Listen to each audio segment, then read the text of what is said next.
Paz e bem, meus irmãos e minhas irmãs. Hoje é quarta-feira, dia 22 de março. O nosso evangelho é retirado do livro de João, capítulo 5, versículos de 17 a 30. Naquele tempo, Jesus respondeu aos judeus: O meu Pai trabalha sempre, e eu também trabalho. Os judeus, a partir daí, queriam ainda mais matar Jesus, porque ele violava o descanso do sábado e também queria se igualar ao Pai. Jesus, tomando a palavra, disse-lhes: em verdade, eu vos digo, o Filho não faz nada daquilo que não vê o Pai fazer. Por si mesmo, o Filho não pode fazer nada, mas ele faz aquilo que o Pai faz e o enviou também a fazer. O Pai ama o Filho e ensina tudo aquilo que ele faz, pois tudo aquilo que o Filho faz é porque viu o Pai fazendo. Como o Pai ressuscita e dá a vida, assim também o Filho dará a vida e ressuscitará a todos aqueles que ele quiser. Palavra da salvação. Meus irmãos, minhas irmãs, hoje nesta manhã, esse pedaço do Evangelho de João chega como uma catequese muito importante para todos nós, principalmente nos recordando um princípio que nós esquecemos. A educação de um filho vai mais pelo que o pai e a mãe faz do que por aquilo que eles mandam fazer. Na tradição de Jesus, o filho aprendia do pai a sua arte, porque o pai, ele formava o filho para exercer a sua profissão. Além das características físicas, também o pai procurava conduzir os valores morais de conduta do seu filho, de tal modo que era formada uma identidade do pai também no filho. Assim, Jesus hoje também vai dizer aos judeus que questionam: o filho não pode fazer nada por si, mas ele faz somente aquilo que vê o pai fazendo.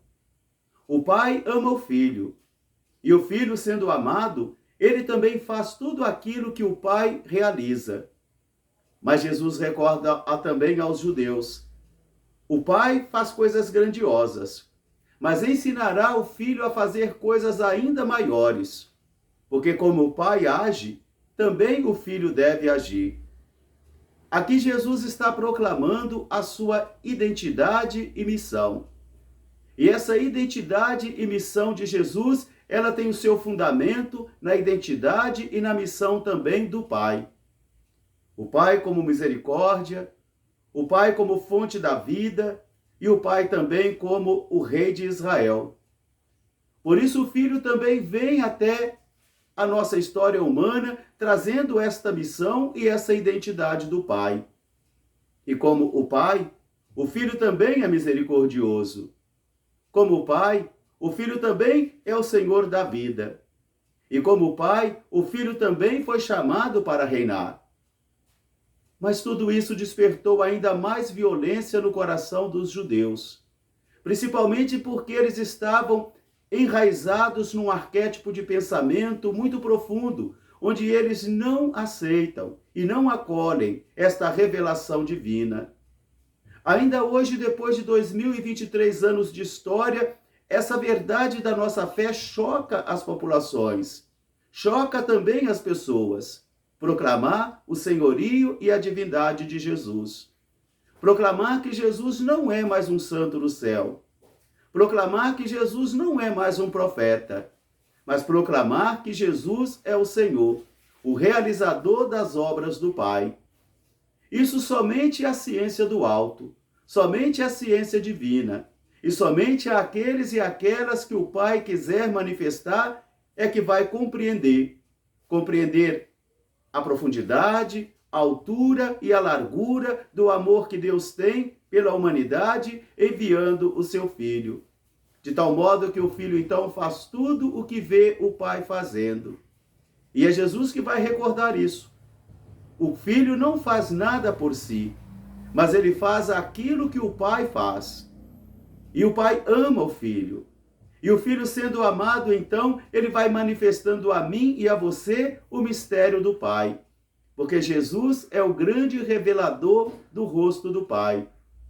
E se o Pai vive numa luz inacessível, uma luz que nós não podemos transpor, mas somente que a fé pode nos aproximar e também a oração. O Filho também, com a mesma natureza, só pode ser entendido e compreendido também com o olhar do Espírito. E é interessante nós também aprofundarmos um pouco aqui, porque mesmo a Eucaristia, mesmo o pão e o vinho, também só podem ser compreendidos pelo olhar do Espírito. Somente o Espírito que habita em mim e que habita em você será capaz de nos fazer também proclamar que Jesus está presente em corpo, alma e divindade, no pão do altar e no vinho do altar. É a presença do Filho. É a presença do Filho que cumpre a sua missão quando nos diz: eis que eu estarei convosco todos os dias até a consumação dos tempos. Se o Pai ressuscita e dá vida, o Filho também, igual ao Pai, tem o poder de ressuscitar e dar a vida a quem Ele quiser. A Quaresma, meus irmãos e minhas irmãs, não é somente um tempo litúrgico da Igreja, não é somente uma cultura dos cristãos, mas é um grande convite, é uma grande interpelação para que eu e você realizemos mais esta peregrinação espiritual deste ano, visitando os nossos corações, visitando a nossa alma e percebendo quais são as forças de pecado e de morte que vieram habitar em nosso coração e em nossa vida, ofuscando assim o brilho do Pai e o brilho do Filho e do Espírito Santo que habita em nós. A Quaresma é esse tempo de conversão, é tempo de redescobrir o Filho amado do Pai que foi enviado e que nos amou e se entregou por nós. Hoje, nós aprendemos então a ver Jesus como aquele que manifesta o Pai, o revelador do Pai, o enviado do Pai, que nos recorda que a identidade e a missão do Pai é a mesma identidade e missão do Filho. Mas é preciso acolhê-lo na fé, coisa que os judeus, então, regidos e guiados por preconceitos, pelo rigorismo e por um esquema mental também rígido, foram incapazes de perceber que Deus visitou o seu povo e usou de misericórdia para conosco, enviando o seu Filho amado, para que todo aquele que nele crê tenha a vida eterna. Logo mais às 7 horas da manhã, eu estarei celebrando na igreja de São José, aqui na Bela Vista. Às 19 horas, na paróquia de Nossa Senhora da Saúde, no centro da cidade. Um grande fraterno abraço para todos, paz e bem, até amanhã se Deus quiser. E oremos. Grande e magnífico Deus, iluminai as trevas do meu coração. Dá-me fé reta, esperança certa, caridade perfeita, para que eu possa compreender e fazer a vossa vontade, conhecendo assim a identidade e a missão do Filho que nos revela a vós, que sois o nosso Deus e o nosso Pai. Amém.